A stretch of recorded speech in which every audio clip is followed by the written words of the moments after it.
मंजूर होईछि 10 कोटी बिना सूचना फलकरे होईछि काकटपुर बासिनी मां मंगला मंदिरर सौंदर्यकरण काम व्यापक अनियमितता हेबा सहित निम्नमानर कार्य करा जाउथिबा सेवायत माने अभियोग करिसेंति।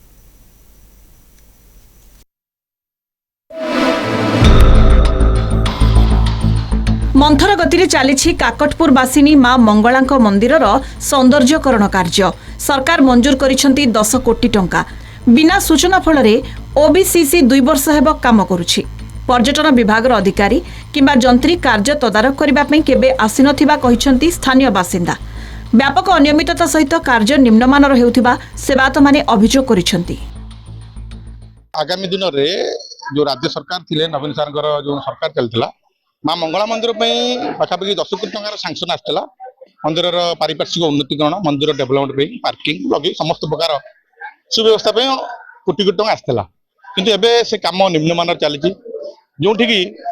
प्रत्येक मंदिर कार्य सरिया उपरे 2 वर्ष हेले मंदिर कार्य अति निम्नमानर जहाँकि काम सरला माँ का मंदिर पानी गलुची वर्षा वर्षा हेले मंदिर 8 लेखा पानी जार ड्रेनेज व्यवस्था होने पोक चलुच विभिन्न प्रकार बाहर अलिया आसिक मंदिर भितर प्रवेश कर मंदिर होम कर प्रतिष्ठा कर फिर माँ का नीतिकांति से गुड़ा चलुची। एबे देखो रोष देखिए आप रोषर काम अति निम्नमानर जहाँकि पाखापाखि 2 वर्ष कम चलती सब अधा अधा टिके टिके टिके टिके मंगला पीठ हूँ एक स्वतंत्र पीठ कारण जिते नवकल हुए माँ को पीठ बहुत चलचल चलिए कारण 51 शक्तिपीठ 21 महाशक्तिपीठ माँ मंगला पीठ आद्याशक्तिपीठ कारण यू जगन्नाथ महाप्रभुर दारूर निर्णयकारी देवी हूँ माँ मंगला यू दारूर संधान से पाई था आज से पीठ को अवहेला कर श्री जगन्नाथ संस्कृति सह जड़ित मां मंगला मंदिर एवं असुरक्षित 1844 निर्माण होइथिबा एही मंदिर गर्भगृहरु पानी गलुछि। मंदिर बेढ़ारु निष्कासित होई पारुनी वर्षा जल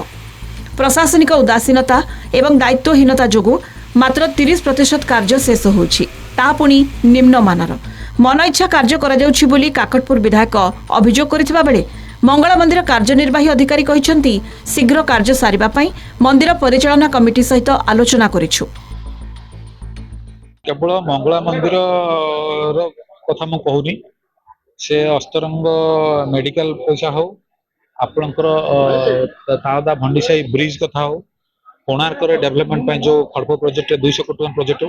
समस्त प्रोजेक्ट पड़ गई 2024 जून 12 रे भारतीय जनता पार्टी सरकार कले बर्तमान वर्षे पूरीला वर्ष अनेक उपलब्धि अनेक डिंडिम पिटुंट राज्य सरकार किंतु सबुठ बड़ कथा जो प्रोजेक्ट पूर्वतन मुख्यमंत्री माननीय नवीन पट्टनायक अनुमोदित होता से प्रोजेक्ट एपर्यंत आरंभ हो पाए ना तेणु आप जापर कौन उपलब्धि लोक मान मिछ भुआ बाण छड़ा कि ना कौन काम है बर्तमान से ओबीसी ए कार्य को नहीं टेकअप कर कंट्राक्टर समस्त कार्य जहाँ अप्रूवाल अनुमोदित कार्य प्लान ऑफ एस्टिमेट अनुसार से कार्य कर पार्किंग कार्यटा बाउंड्री वाल सरी टिके बाकी रही फ्लोरिंग कामटा हम तत्सहित जो यात्री मान लैट्रिन यूरिनाल कार्य छात पड़ जाए तार फिनिशिंग कामटा बाकी अच्छी तत्सहित सेवायत भवन गोटे 1 स्टेयर होता सेकेंड फ्लोरिंग स्टेयर हाँपाई बर्तमान से काम कार्यक्रम चालू रही। पुरी जिला काकटपुर लोकनाथ स्वाई रिपोर्ट कलिंग टीवी।